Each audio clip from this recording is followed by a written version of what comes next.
ನಮಸ್ತೆ ಫ್ರೆಂಡ್ಸ್, ಎಲ್ಲರಿಗೂ ಈ ವರ್ಷದ ಮೈಲಾರಲಿಂಗ ಸ್ವಾಮಿಯ ಗೊರವಯ್ಯನವರು ನುಡಿದ ಅದ್ಭುತವಾದ ಭವಿಷ್ಯವಾಣಿನ ಈ ಒಂದು ವಿಡಿಯೋದಲ್ಲಿ ನಿಮ್ಮ ಜೊತೆ ಶೇರ್ ಮಾಡ್ಕೊತಾ ಇದ್ದೀನಿ. ಕಂಪ್ಲೀಟಾಗಿ ವಿಡಿಯೋನ ವಾಚ್ ಮಾಡಿ. ಹಾಗೆಯೇ ವಿಡಿಯೋ ಇಷ್ಟ ಆದರೆ ಹಾಗೆ ಮೈಲಾರಲಿಂಗ ಸ್ವಾಮಿಯ ಭಕ್ತಾದಿಗಳು ಇದ್ದರೆ ದಯವಿಟ್ಟು ಈ ವಿಡಿಯೋಗೊಂದು ಲೈಕ್ ಮಾಡಿ.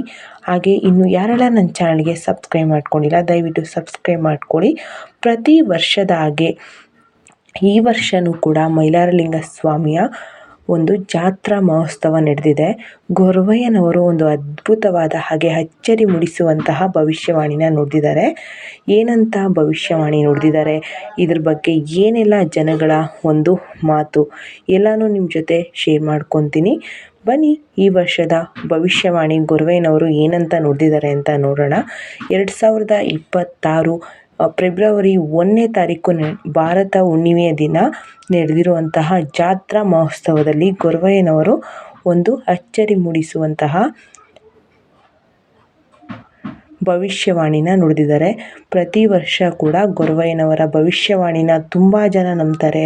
ಹಾಗೆಯೇ ಇದ್ರ ಬಗ್ಗೆ ತುಂಬ ಅರ್ಥಗಳನ್ನು ಕಲ್ಪಿಸುತ್ತೆ. ರಾಜಕೀಯಕ್ಕಾಗಿರಲಿ, ರೈತರಿಗೆ ಆಗಿರಲಿ, ಹಾಗೆಯೇ ಮಳೆ ಬೆಳೆ ಎಲ್ಲದಕ್ಕೂ ಕೂಡ ಈ ಒಂದು ಗೊರವಯ್ಯನ ಭವಿಷ್ಯವಾಣಿ ಹೋಲಿಕೆ ಆಗುತ್ತೆ. ಮೈಲಾರಲಿಂಗ ಸ್ವಾಮಿಯ ಒಂದು ಜಾತ್ರಾ ಮಹೋತ್ಸವ ವರ್ಷಕ್ಕೆ ಒಂದು ಸಲ ನಡೆಯುತ್ತೆ. ಆ ಜಾತ್ರೆಯಲ್ಲಿ ಗೊರವಯ್ಯನವರು 9 ದಿನ ವ್ರತ ಮಾಡಿ ಉಪವಾಸ ಇದ್ದು ಕಟ್ಟುನಿಟ್ಟಾಗಿ ಏನು ಮೈಲಿಗೆ ಮಾಡಿದ ರೀತಿ 9 ದಿನ ಉಪವಾಸ ಇದ್ದು ಈ ಒಂದು ಬಿಲ್ಲನ್ನು ಏರಿ ಮಾಮೂಲಿಯಾಗಿ ನಿಂತಿರುವಂತಹ ಯಾವುದೇ ಕಂಬ ಆಗಲಿ ಯಾವುದೇ ಮರ ಆಗಲಿ ಹತ್ತೋದು ತುಂಬ ಕಷ್ಟ. ಅದೇ ರೀತಿ ಈ ಒಂದು ಕಂಬಕ್ಕೆ ಅಂದರೆ ಈ ಒಂದು ಬಿಲ್ಲಿಗೆ ತುಂಬ ಎಣ್ಣೆನ ಹಚ್ಚಿರ್ತಾರೆ. ಅದಕ್ಕೆ ಯಾವುದೇ ಸಪೋರ್ಟಿವ್ ಆಗಿರೋದಿಲ್ಲ. ದೇವರ ಮಹಿಮೆ ಅಂತ ಹೇಳೋದು ತಪ್ಪಾಗೋದಿಲ್ಲ. ಯಾಕೆಂದರೆ ಮೈಲಾರಲಿಂಗೇಶ್ವರ ಸ್ವಾಮಿ ಕಾರಣಿಕನ ತುಂಬ ಜನ ತುಂಬ ಮನಸ್ಸಿನಿಂದ ತುಂಬ ಕೋಟ್ಯಾಂತರ ಮಂದಿ ಭಕ್ತಾದಿಗಳಿದ್ದಾರೆ. ಹಾಗೆಯೇ ಈ ಒಂದು ಕಾರಣಿಕನ ತುಂಬ ನಂಬಿಕೆ ಇಟ್ಕೊಂಡು ತುಂಬ ಜನ ಈ ಜಾತ್ರೆಗೆ ಹೋಗ್ತಾರೆ. ಯಾವುದೇ ಟೈಮ್ ಮಿಸ್ ಮಾಡಿದ್ರೂ ಕೂಡ ಜಾತ್ರೆ ಕೊನೆ ಎಂಡಿಂಗಲ್ಲಿ ಕಾರಣಿಕ ಹೇಳೋ ಟೈಮ್ನ ಯಾವುದೇ ಕಾರಣಕ್ಕೂ ಮಿಸ್ ಮಾಡಲ್ಲ. ಆ ಒಂದು ಟೈಮಲ್ಲಿ ಆ ಒಂದು ಕಾರಣಿಕ ಹೇಳೋ ಆ ಒಂದು ನಿಮಿಷದಲ್ಲಿ ಜನಗಳು ಎಷ್ಟು ಕುತೂಹಲದಿಂದ ಏನಂತ ಕಾರಣಿಕ ಹೇಳ್ಬೋದು ಅಂತ ಎಷ್ಟು ಸೈಲೆಂಟಾಗಿ ಕೇಳಿಸ್ಕೊತಾರೆ ಅಂದರೆ ಆ ಜಾತ್ರೆಯಲ್ಲಿ ಇರೋ ಪ್ರತಿಯೊಬ್ಬರಿಗೂ ಆ ಒಂದು ಅನುಭವ ಆಗಿರುತ್ತೆ. ಅದೇ ರೀತಿ ಈ ವರ್ಷ ಕೂಡ ಆ ಜಾತ್ರೆಯಲ್ಲಿ ತುಂಬ ಕೋಟ್ಯಾಂತರ ಮಂದಿ ಮೈಲಾರಲಿಂಗ ಸ್ವಾಮಿಯ ಒಂದು ಜಾತ್ರೆಯಲ್ಲಿ ಸೇರಿ ಅಲ್ಲಿ ಒಂದು ಅದ್ಭುತವಾದ ಕಾರಣಿಕನ ನೋಡ್ತಿದ್ದಾರೆ. ಪ್ರತಿ ವರ್ಷ ಕೂಡ ಈ ಒಂದು ಕಾರಣಿಕ ನಡೆಯುತ್ತೆ. ಹಾಗೆ ನಂಬ್ತಾರೆ ಕೂಡ. ಕೆಲವೊಂದು ಕಡೆ ಈ ಒಂದು ಜಾತ್ರೆ ನಡೆಯುತ್ತೆ. ಅದು ಭಾರತ ಹುಣ್ಣಿಮೆ ದಿನ ಕೆಲವೊಂದು ಕಡೆ ಮಾತ್ರ ನಡೆಯುತ್ತೆ. ಅದು ಮೈಲಾರಲಿಂಗ ಸ್ವಾಮಿಯ ಒಂದು ತುಂಬ ದಿನಗಳ ಹಿಂದೆಯಿಂದಲೂ ನಡೆಸ್ಕೊಂಡ್ಬಂದಿರುವಂತಹ ಈ ಒಂದು ಕಾರಣಿಕನ ತಪ್ಪದೆ ಈಗಲೂ ಕೂಡ ನಡೆಸ್ತಾ ಇದ್ದಾರೆ. ಹಾಗೆ ಜನ ಕೂಡ ತುಂಬ ನಂಬ್ತಾ ಇದ್ದಾರೆ.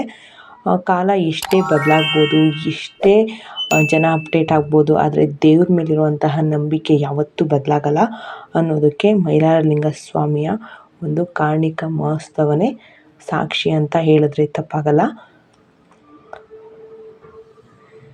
ಭಂಡಾರದ ಒಡೆಯ ಹಾಗೆಯೇ 7 ಕೋಟಿ ಮೈಲಾರಲಿಂಗೇಶ್ವರ ಸ್ವಾಮಿ ಅಂತ ಕರೀತಾರೆ. ಮೈಲಾರದಲ್ಲಿ ನಾನು ಒಂದು ವರ್ಷ ಜಾತ್ರೆಗೆ ಹೋಗಿದ್ದೆ. ಆದರೆ ಅಲ್ಲಿ ನಡೆಯೋದು 5 ದಿನ 6 ದಿನ ಜಾತ್ರೆ ನಡೆಯುತ್ತೆ. ಕೊನೆಯ ದಿನ ಅಂದರೆ ಕಾರಣಿಕ ಹೇಳೋ ದಿನ 7 ಕೋಟಿ ಜನನೇ ಅಲ್ಲಿರ್ತಾರೆ ಅಂತ ತುಂಬ ದಿನದಿಂದ ನಂಬಿಕೆ. ಅಲ್ಲಿನ ಹಿರಿಯೂರನ್ನ ಹಾಗೆಯೇ ನಮ್ಮ ಅಜ್ಜಿಗಳನ್ನ ಕೇಳಿದಾಗ ಇದನ್ನು ನಮಗೆ ಹೇಳಿದ್ದಾರೆ. ಅದೇ ರೀತಿ 7 ಕೋಟಿ ಭಕ್ತಾದಿಗಳನ್ನ ಹೊಂದಿರುವಂತಹ ಮೈಲಾರಲಿಂಗ ಸ್ವಾಮಿಯ ಕಾರಣಿಕ ಕೇಳೋಕ್ಕೆ 7 ಕೋಟಿ ಜನ ನೆಲೆಸಿರ್ತಾರೆ ಅಂದರೆ ಎಷ್ಟು ಅದ್ಭುತ, ಹಾಗೆಯೇ ಎಷ್ಟು ನಂಬಿಕೆ ಅಂತ ಇಲ್ಲೇ ಗೊತ್ತಾಗುತ್ತೆ. ಅದೇ ರೀತಿ ನಮ್ಮ ಒಂದು ಚಿಕ್ಕ ಹಳ್ಳಿಯಲ್ಲಿ ಕಡೂರು ತಾಲೂಕು ಚಿಕ್ಕಮಗಳೂರು ಜಿಲ್ಲೆಯ ಒಂದು ಚಿಕ್ಕ ಗ್ರಾಮದಲ್ಲಿ ಈ ಒಂದು ಮೈಲಾರಲಿಂಗ ಸ್ವಾಮಿಯ ಕಾರಣಿಕ ನಡೆದಿದೆ. ಏನಂತ ಗೊರವಯ್ಯನವರು ನುಡಿದಿದ್ದಾರೆ ಅದರ ಕಂಪ್ಲೀಟ್ ಮಾಹಿತಿ ಇಲ್ಲಿದೆ.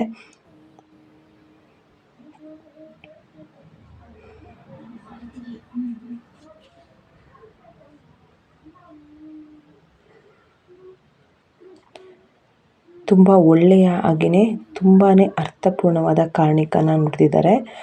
ಪ್ರತಿ ಸಲ ಕೂಡ ಆ ಕಾರಣಿಕ ಒಂದು ಅದ್ಭುತ ಅಂತಲೇ ಹೇಳ್ಬೋದು. ಏನಂತ ನುಡಿದಿದ್ದಾರೆ ಅಂತ ನೀವೇ ಕೇಳಿಸ್ಕೊಳ್ಳಿ. ಅದರ ಅರ್ಥನ ನಾನು ವಿಡಿಯೋದ ಕೊನೆಯಲ್ಲಿ ಹೇಳ್ತೀನಿ.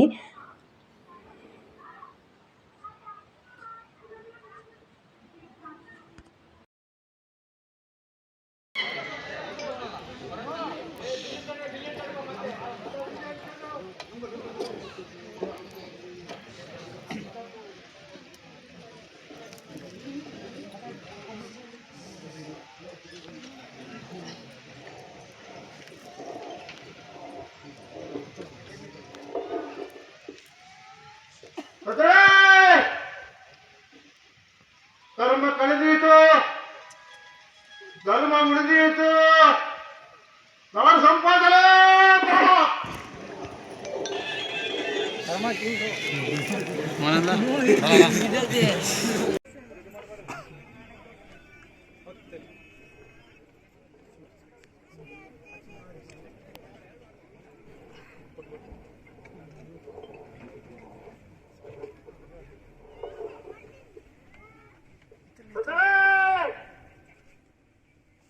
ಧರ್ಮ ಕಳೆದೀತು, ಧರ್ಮ ಉಳಿದೀತು, ನಾಡು ಸಂಪಾದನೆ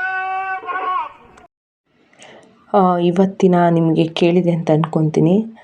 ಕರ್ಮ ಕಳೆದೀತೋ ಧರ್ಮ ಉಳಿದೀತೋ ಸಂಪಾಯಿತಲ್ಲೇ ಪರಾಕ್ ಅಂತ ಈ ವರ್ಷದ 2026ನೇ ಸಾಲಿನ ಕಾರಣಿಕ ಇದಾಗಿದೆ. ಎಲ್ಲರಿಗೂ ಮೈಲಾರಲಿಂಗ ಸ್ವಾಮಿ ಒಳ್ಳೇದು ಮಾಡಲಿ. ಈ ವರ್ಷ ಎಲ್ಲರಿಗೂ ಹಾಗೆ ರೈತರಿಗೆ, ರಾಜಕೀಯ ವಲಯದವರಿಗೆ, ಪ್ರತಿಯೊಬ್ಬರಿಗೂ ಕೂಡ ಒಳ್ಳೆಯದಾಗಲಿ ಅಂತ ಆ ಮೈಲಾರಲಿಂಗ ಸ್ವಾಮಿಯಲ್ಲಿ ಬೇಡ್ಕೊತ ಈ ವಿಡಿಯೋನ ಇಲ್ಲಿಗೆ ಮುಗಿಸ್ತಾ ಇದ್ದೀನಿ. ವಿಡಿಯೋನ ಕೊನೆಯವರೆಗೂ ಯಾರೆಲ್ಲ ನೋಡಿದ್ದೀರಾ ಒಂದು ಲೈಕ್ ಮಾಡಿ, ಚಾನಲ್ಗೆ ಸಬ್ಸ್ಕ್ರೈಬ್ ಮಾಡ್ಕೊಳ್ಳಿ. Thank you.